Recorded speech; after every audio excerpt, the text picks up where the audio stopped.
جب انسان نے پہلے پہل اس زمین پر قدم رکھا تو اللہ نے انسان کو دنیا میں بھیجنے سے پہلے انسان کے زندہ رہنے کے لیے تمام سامان پیدا فرمایا۔ ہوا، پانی، آگ اور مٹی یہ انسان کی بنیادی ضرورت تھی۔ اس کے بغیر تو انسان زندہ ہی نہیں رہ سکتا۔ انسان کے جسم میں قوت پیدا کرنے کے لیے کھانا بھی ضروری تھا۔ اس لیے اللہ نے پھل پھول، میوے، پودے، ہرے بھرے درخت پیدا کیے۔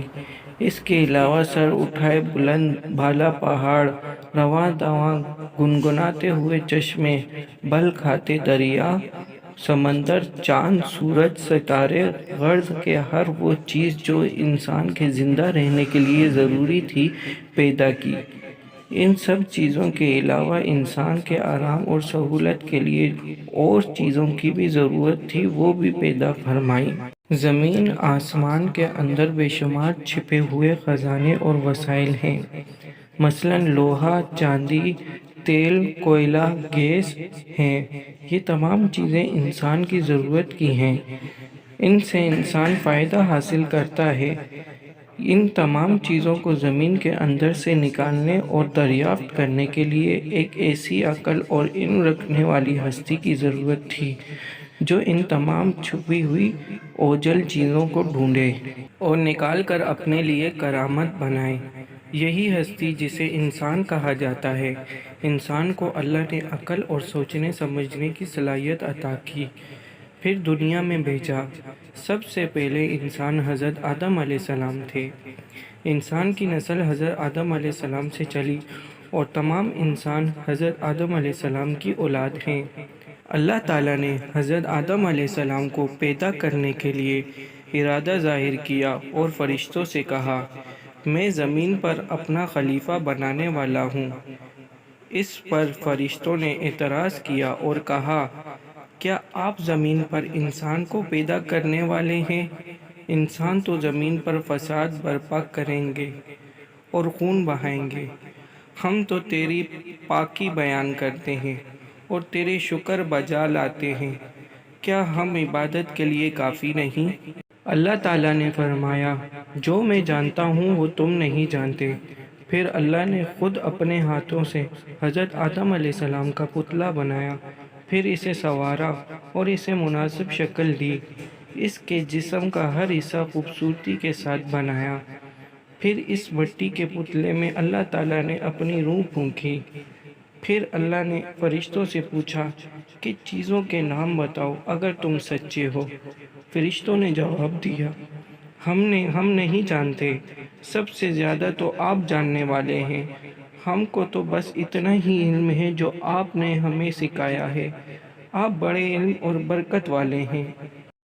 اللہ نے آدم سے کہا، اے آدم، ان فرشتوں کو ان چیزوں کے نام بتاؤ۔ اللہ نے آدم کو تمام چیزوں کے نام بتا دیے تو آدم کے علم میں تمام باتیں آ گئیں۔ آدم نے ان چیزوں کے نام بتا دیے تو اللہ نے فرشتوں سے کہا، کیا میں تم سے نہ کہتا تھا کہ میں آسمانوں اور زمینوں کے اندر کی سب پوشیدہ باتوں کو جانتا ہوں، اور جو تم کچھ ظاہر کرتے ہو اور چھپاتے ہو ان سب کا علم رکھتا ہوں۔ اللہ تعالیٰ نے فرشتوں سے کہا کہ آدم کو سجدہ کرو۔ تمام فرشتوں نے آدم کو سجدہ کیا، لیکن ابلیس نے سجدہ کرنے سے انکار کر دیا اور وہ غرور کرنے والوں میں سے تھا۔ تجھے کس چیز نے سجدہ کرنے سے روکا جبکہ میں نے تجھے حکم دیا تھا؟ اللہ تعالیٰ نے پوچھا۔ ابلیس نے کہا، آپ نے انسان کو مٹی سے بنایا اور مجھے آگ سے پیدا کیا۔ ابلیس کے معنی مایوسی اور نا امیدی ہونا۔ اسی لیے کہا گیا ہے کہ جو شخص اللہ سے نا امید ہوتا ہے وہ ابلیس کے تابع ہوتا ہے۔ جو لوگ ابلیس اور شیطان کے بہکاوے میں آ جاتے ہیں وہ پوری زندگی ذلیل و خوار ہوتے ہیں۔ جو فرائض ان کے ذمہ ہوتے ہیں وہ ادا نہیں کرتے۔ جب ابلیس نے سجدہ کرنے سے انکار کیا تو اللہ تعالیٰ نے فرمایا، تو آسمان سے اتر، تو نے تکبر کیا اور تو ذلیل و خوار ہوا۔ ابلیس نے کہا، مجھے قیامت کے دن تک مہلت دی جائے۔ اس پر اللہ نے فرمایا، تجھے مہلت دی گئی۔ ابلیس نے کہا، میں تیرے بندوں کو گمراہ کروں گا اور ہر طرف سے ان کو گھیرے رکھوں گا، وہ تیرا شکر بھی نہیں کریں گے۔ اللہ تعالیٰ نے حضرت آدم علیہ السلام کو حکم دیا، اے آدم اور تمہاری بیوی بیشت میں رہو، اور جو کچھ کھانا ہے فراغت سے کھاؤ، اور ایک خاص درخت کی طرف اشارہ کرتے ہوئے کہا کہ اس درخت کی طرف نہ جانا ورنہ تم ظالم قرار دیے جاؤ گے۔ چنانچہ حضرت آدم علیہ السلام اور حضرت بیوی حوا آرام سے رہنے لگے، تو شیطان نے ان کے دلوں میں وسوسہ ڈالا کہ تمہارے رب نے تم دونوں کو اس درخت کے قریب جانے سے اس لیے منع فرمایا کہ کہیں ایسا نہ ہو کہ تم ہمیشہ ہمیشہ کے لیے زندہ رہنے لگو۔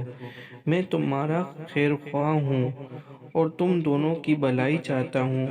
شیطان کے فریب میں آ کر حضرت آدم علیہ السلام اور حوا نے درخت کا پھل چکھا تو دونوں بہشتی لباس سے محروم ہو گئے، ان کے جسم سے بہشت کا لباس اتر گیا۔ دونوں اپنے اوپر جنت کے پتے جوڑ جوڑ کر رکھنے لگے۔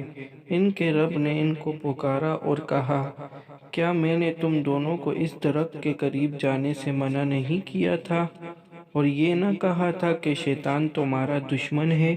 حضرت آدم علیہ السلام اور حوا دونوں سے غلطی ہوئی، انہوں نے اللہ کا حکم نہیں مانا۔ اس غلطی پر دونوں کو سخت ندامت ہوئی۔ آدم نے اللہ سے معافی طلب کی اور دعا کی، اے میرے رب، ہم نے اپنے نفس پر ظلم کیا، اگر آپ ہم پر رحم نہ کریں اور ہماری مغفرت نہ کریں تو ہم نقصان اٹھانے والوں میں سے ہوں گے۔ آدم اور حوا کو زمین پر اتار دیا گیا اور کہا، تم ایک دوسرے کے دشمن رہو گے اور ایک خاص وقت تک تم اس زمین پر رہنا ہے۔ میری طرف سے کوئی ہدایت آئے تو جو شخص اس ہدایت کو مانے گا نہ اسے کسی بات کا اندیشہ ہوگا اور نہ کوئی غم۔ جو میری نصیحت سے منہ موڑے گا اس کے لیے دنیا کی زندگی تنگ ہوگی اور قیامت کے روز اسے اندھا اٹھایا جائے گا۔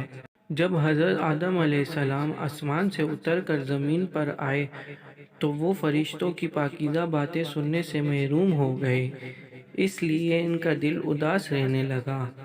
آپ نے اللہ سے دعا کی اور عرض کی کہ میں فرشتوں کی صحبت سے محروم ہو گیا ہوں۔ اس پر اللہ نے فرمایا کہ آپ مکہ مکرمہ جائیں، وہاں میرا گھر تعمیر کریں، اس کا طواف کریں اور نماز پڑھیں۔ چنانچہ آپ علیہ السلام جبرائیل امین کے ساتھ مکہ مکرمہ گئے، وہاں کعبہ کی بنیاد رکھی، نماز پڑھی اور طواف کیا۔ حضرت آدم علیہ السلام کے واقعے سے ہمیں سبق ملتا ہے کہ جس کام کو اللہ نے کرنے سے منع فرمایا ہے وہ نہ کریں، جو کام کرنے کا حکم دیا ہے وہی کریں، یہی عبادت ہے۔ عبادت نیکی ہے اور نیکی عبادت ہے۔